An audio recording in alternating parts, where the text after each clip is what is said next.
guys, selamat datang di podcast kami, Inferno Podcast. Kali ini kami nggak cuma ngobrol yang santai-santai, tapi kami mengupas tentang hal-hal yang tersembunyi. Oke, bersama saya sendiri, Nataldo Pasaribu, dan dua teman saya. Vika Marcella, Cinta Wandari. Kami ingin membahas tentang berita-berita yang terbaru dan teraktual. Ngomong-ngomong, udah lama nih kita nggak ngobrol-ngobrol seperti ini. Udah lama banget nggak sih sampai lupa kapan terakhir kali gitu? Iya. Kapan terakhir? Sepertinya ada 2-3 bulan yang lalu deh ini kita nggak ngobrol-ngobrol seperti ini. Iya. Ya, gimana ya? Apakah masih ingin ngobrolin berita yang viral itu? Ya ngomong-ngomong berita viral nih, banyak banget nggak sih akhir-akhir ini berita viral gitu kan? Iya. Ya. Ada satu tuh berita viral yang viral banget sampai masuk ke berita luar negeri gitu tentang kebocoran pusat data. Oh, yang kebocoran data itu ya. Yang gue juga sempat melihat di beberapa medsos, di beberapa akun media sosial masyarakat gitu, mereka protes karena akun pribadi mereka atau seperti KIP, KTP juga bocor ternyata. Bener banget tuh. Itu gimana tuh kok bisa sampai kebocoran pusat data nasional? Jadi itu sebelum pemerintah merilis berita tentang pusat kebocoran data nasional ini kita udah dapat informasinya gitu. Kita dapat informasi ini dari berbagai narasumber, ya dari lembaga itu sendiri. Tapi benarkah itu diretas? Apakah faktor keteledoran atau kecerobohan dalam pengolahan data atau justru keamanan digital negara kita? Nah, menurut informasi yang gue dapet nih, Ya. menurut BSSN atau Badan Siber dan Sandi Nasional mengonfirmasi bahwa ini tuh sepenuhnya memang diretas oleh hacker gitu. Tapi serangan itu nggak langsung dari si hackernya, kayak itu melibatkan keteledoran dan kecerobohan lembaga itu sendiri. Kalau tentang keamanan data negara ini itu dari dirilis oleh MT menyatakan bahwa Indonesia itu di peringkat ke-20. Itu nilainya setara 3,4. Rendah banget kan?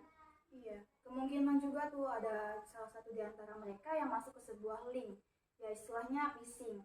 Jadi kalau mereka masuk ke dalam website tersebut, otomatis hacker juga bisa masuk dengan mudah dong.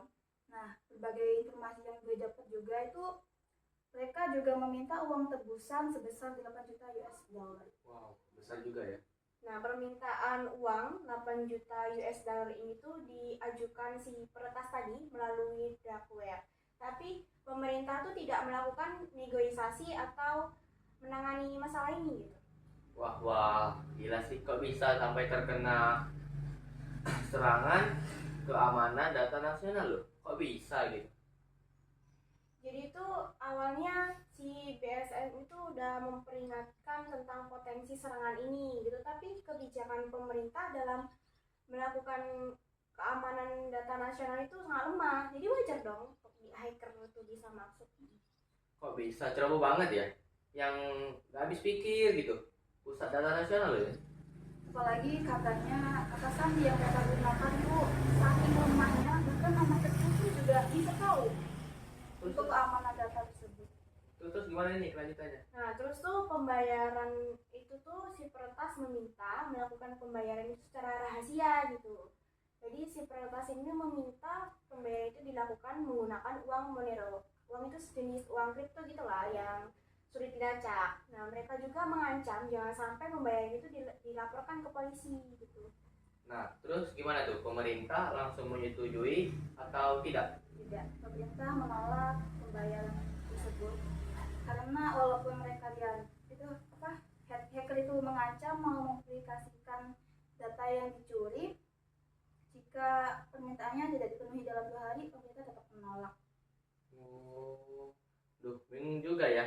Misalnya kalau tebusan itu dibayar, nggak masalah kan? Nah, jadi itu malah jadi masalah baru nggak sih? Bagaimana kalau itu data udah ditebus kan, tapi datanya nggak kembali sepenuhnya. Nah, pemerintah juga khawatir bagaimana kalau data itu udah ditanam malware di dalamnya. Terus gimana? Pemerintah diam aja atau tidak melakukan hal sesuatu yang melakukan apa begitu? Berdasarkan informasi yang didapat, pemerintah dari Kominfo atau dan BSSN ini udah berupaya untuk mengatasi masalah ini dengan mendatangkan ahli teknologi luar negeri untuk membuka kunci yang digunakan hacker, walaupun belum ada informasi jaminan jika data tersebut bisa dipulihkan secara sepenuhnya. Nah, terus gimana? Nah, dari situasi ini pemerintah harus melakukan keamanan ini tuh harus secara mendesak dilakukan gitu kan, agar kejadian itu tidak terulang kembali gitu. Ya, meskipun langkah-langkah perbaikan sedang dilakukan, koordinasi antar lembaga dan pemerintah masih kurang kan? Ya, mereka tuh kayak kerjasamanya kurang gitu kan ya. Jadi keamanan mereka itu kurang dilakukan gitu, sangat lemah. Nah, dari situasi ini lembaga Kominfo dipanggil oleh Presiden kita Bapak Joko Widodo ke Istana Negara untuk melakukan rapat. Nah, dari informasi yang didapat juga katanya mereka mau memberitahukan hasil rapat tersebut ke publik, tapi sepertinya mereka tuh kayak menghindar dari wartawan gitu, kayak gak mau ngasih tahu.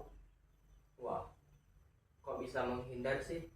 Nah, padahal publik juga kan ingin tahu gimana hasil rapat itu terjadi. Publik berhak mengetahui keamanan data negara kita. Termasuk apakah data yang telah diretas aman atau tidak. Pemerintah seharusnya menjelaskan situasi ini kepada publik dan meminta maaf sejak awal terjadinya peretasan tersebut. Bener kan? Seharusnya publik kita seperti kita ini harus tahu gimana sih keamanan data negara kita sendiri. Tapi mereka justru malah kayak menutup-nutup gitu kan, masalah mereka tuh kayak gak ada apa-apa gitu. Harusnya kalau semenjak peretasan itu mereka juga masih tahu kalau kita buat semakin waspada gitu kan, tapi mereka malah diem aja. Jadi kayak bocoran sekarang akhirnya kita juga yang kena. Mereka tuh seolah nggak memperdulikan publik gitu kan.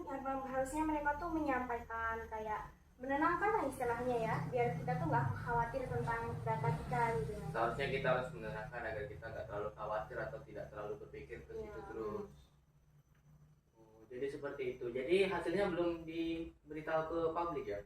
Belum ini tentang situasi ini kayaknya masih dipendam oleh pihak sana gitu. Iya. Wah, nggak kerasa juga ya kita ngobrol-ngobrol. Terlalu asik gitu kan maksudnya.